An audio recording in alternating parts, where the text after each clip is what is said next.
আসসালামু আলাইকুম। কেমন আছেন সবাই? আশা করছি আল্লাহর অশেষ রহমতে দেশে এবং দেশের বাইরে যে যেখানে আছেন আলহামদুলিল্লাহ ভালো আছেন। আলহামদুলিল্লাহ আমরাও ভালো আছি। আজকে আমি করেছিলাম ভাজি, ডাল, ভাত।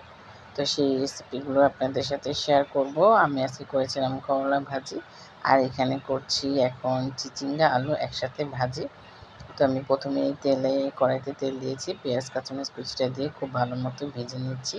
আজকে আমি চিচিঙ্গা আলুটা আগেই সিদ্ধ করে নিয়ে নিই, গরম পানিতে একটু ভাপ দিয়ে নিয়ে নিই, সরাসরি ভাজিটা করে নেব।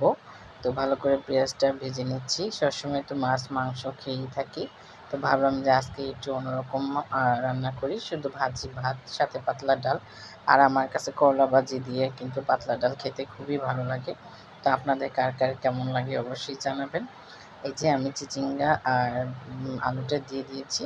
আর আমি বরাবরই ভাজি করতে গেলে উপরে একটু ভাজিটা দেওয়ার পর সামান্য একটু হলুদের গুঁড়ো দিই আর পরিমাণ মতো লবণ দিলাম। দিয়ে এখন আমি তেলে খুব সুন্দর করে আস্তে আস্তে আস্তে ভাজিটা ভেজে নিব, সাথে সিদ্ধ হয়ে যাবে।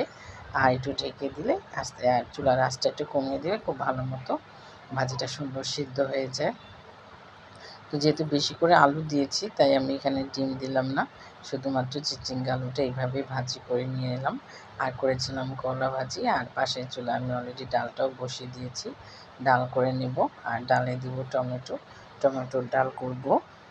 আম দিব না, আমার কাছে আমের ডাল, আমের টকটা একটুখানি খেতে খুব একটা বেশি ভালো লাগে না, তবে টমেটো দিয়ে খেতে কিন্তু আমার খুব ভালো লাগে। আর এখন এই যে আমার ভাজিটা হয়ে গেছে, কালারটাও কিন্তু খুব সুন্দর হয়েছে। আর খুব সুন্দর ভাজা ভাজাও করে নিচ্ছি, এখন একটু লেগেও গেছে, একটু বেশি করে নেড়ে চেড়ে দিয়ে আমি এই ভাজিটা নামিয়ে ফেলবো। তো এইভাবে ভাজি করে আপনারা খেয়ে দেখবেন, খেতে কিন্তু খুবই ভালো লাগে।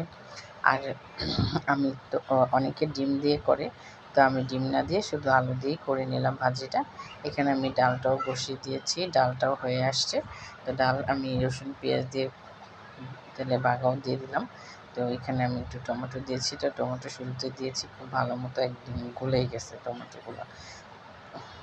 তো ভালো মতো এখন একটু বলক দিয়ে নিচ্ছি, তেলে একটু বাগা দেওয়ার পর রসুন পেঁয়াজটা একটু বেশি ভাজা হয়ে গেছে, একটু কালচে কালচে হয়ে গেছে। তো একটু ভালো করে আবার জাল দিয়ে নিচ্ছি বাগা দেওয়ার পর। আর এই যে বাচ্চাদের জন্য করেছিলাম শিং মাছ টমেটো দিয়ে আলু দিয়ে রান্না করেছি, ঝোল ঝোল। আরও শুকাবো, এই পানি দিয়েছি কেবল, সেটাও আপনাদের সাথে একটু শেয়ার করে নিলাম। খুব ভালো মতো নেড়ে চেড়ে দিচ্ছি ওদের জন্য একটু, কারণ বাচ্চারা তো ভাজি ভাত অতটা খেতে পছন্দ করে না, তাই ভাবলাম একটু শিং মাছের ঝোল করে দিই ওদেরকে। আর এই যে ভাত রান্না হয়েছে, ভাতটাও বসিয়ে দিয়েছি, ভাতটাও হয়ে গেছে। তো সব উপরে এই ছিল আমার আজকের ভিডিওটি। কেমন লাগলো অবশ্যই জানাবেন। ভালো থাকবেন সবাই। আল্লাহ হাফেজ।